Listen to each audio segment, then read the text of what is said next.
Bismillahirrahmanirrahim. Assalamualaikum warahmatullahi wabarakatuh. Pada pertemuan kali ini, materi selanjutnya kita membahas tentang fi'il Nabi Muhammad SAW.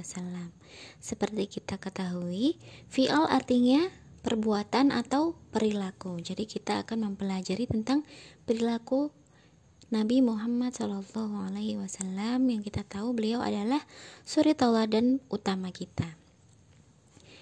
Jadi Al-Syirazi menjelaskan bahwa perbuatan Nabi Muhammad itu terbagi menjadi dua, yang bernilai ibadah dan tidak bernilai ibadah.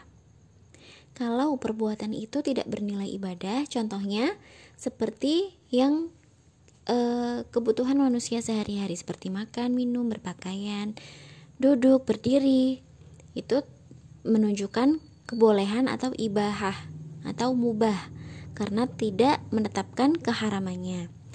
Kemudian perbuatan yang bernilai ibadah dibagi menjadi tiga. Yang pertama, perbuatan Nabi Muhammad SAW yang berfungsi menjelaskan bagi perbuatannya yang lain. Jadi perbuatan Nabi Muhammad itu yang fungsinya ini menjelaskan perbuatannya yang lain. Kemudian perbuatan Nabi Muhammad yang berupa tuntutan atau perintah amr, perintah dari syariat. Itu yang kedua. Yang ketiga, perbuatan Nabi Muhammad yang dilakukan tanpa sebab dan Nabi Muhammadlah yang melakukannya pertama kali. Jadi ini dia perbuatan bernilai ibadah. Yang tiga tadi dirincikan menjadi tiga bagian. Kemudian dalam hal ini ulama usul fiqh membagi menjadi tiga pendapat lagi. Yang A, perbuatan Nabi tersebut dikategorikan wajib, kecuali ada dalil yang menunjukkan hal lain. Jadi yang tertinggi adalah wajib dulu.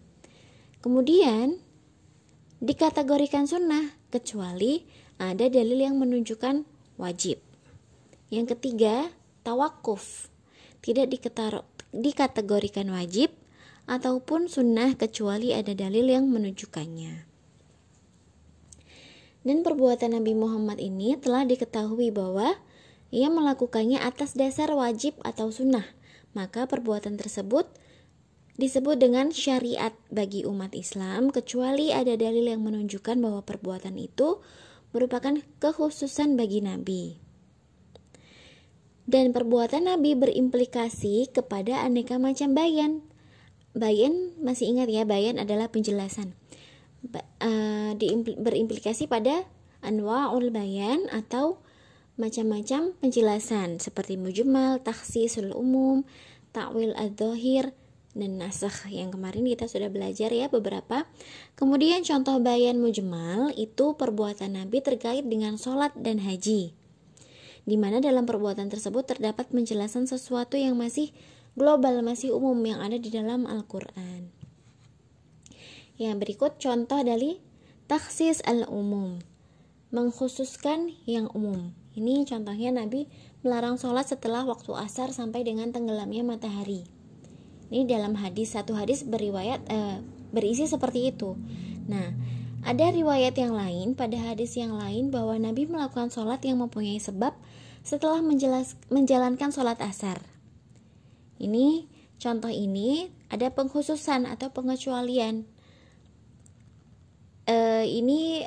Coba nanti dicari hadisnya ya, bahwa hadis yang kedua ini merupakan penjelasan dari bahwa Nabi sholat setelah asar itu bukan untuk sholat ba'da asar, bukan ba'diyah asar, tetapi sholat ba'da zuhur gitu.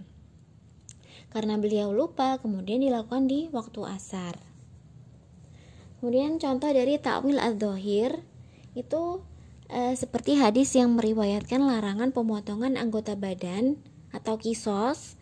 Jadi di dalam Al-Quran kalau mencuri hukumannya yaitu kisos, potong tangan kanan. Ketika mencuri lagi potong tangan kiri. Jadi ini dijelaskan kalau yang anggota badan yang tadi tangan kanan dipotong belum sembuh, jangan dulu dipotong yang tangan kiri. Nah, konteksnya maksudnya ini karohiyah makruh atau dibenci atau anjuran peninggalan, bukan tahrim atau haram, perintah pengelarangan. Kemudian, bila ucapan dan perbuatan bertentangan di dalam al-bayan, maka menurut madhab asy-syafi'iyah ada beberapa pandangan. Yang pertama, ucapan lebih utama. Kedua, perbuatan lebih utama. Dan ketiga, ucapan dan perbuatan mempunyai posisi yang sama. Ini tergantung konteksnya ya. Dan Al-Syirazi mendukung pendapat yang pertama karena dasar al-bayan adalah ucapan. Dan ucapan atau qaul dengan sighotnya itu cakupannya dapat diperluas. Sementara kalau fi'il atau perbuatan, fi'il itu perbuatan ya, tidak dapat diperluas kecuali ada dalil yang mendukungnya. Karena itu ucapan lebih utama daripada perbuatan. Adapun tentang penetapan Nabi Muhammad SAW adalah jika beliau mendengarkan sesuatu, maka beliau tidak memungkirinya, atau beliau melihat suatu perbuatan dan beliau tidak memungkirinya selama tidak ada perkara yang menghalanginya. Jadi ketetapan hukum pada suatu hukum dari fi'il Nabi atau qaul Nabi Muhammad SAW selama tidak ada perkara yang menghalanginya, intinya gitu. Dan perbuatan yang dilakukan di masa Nabi dan beliau tidak memungkirinya, contohnya yaitu perbuatan tersebut termasuk bagian yang tidak boleh tersamarkan dari Nabi dari sisi kebiasaan. Ini mintorik al-adah itu kebiasaan ya. Maka posisinya menempati apa yang dilihatnya dan beliau tidak memungkirinya. Hal ini seperti hadis yang diriwayatkan bahwa Mu'ad sholat isya bersama Nabi. Lalu ia mendatangi kaumnya di Bani Salamah dan sholat lagi bersama mereka. Sholat isya bagi Mu'ad adalah sunnah, sementara bagi mereka adalah wajib. Nah, ini menunjukkan kebolehan bahwa melakukan sholat fardu di belakang sholat sunnah itu boleh.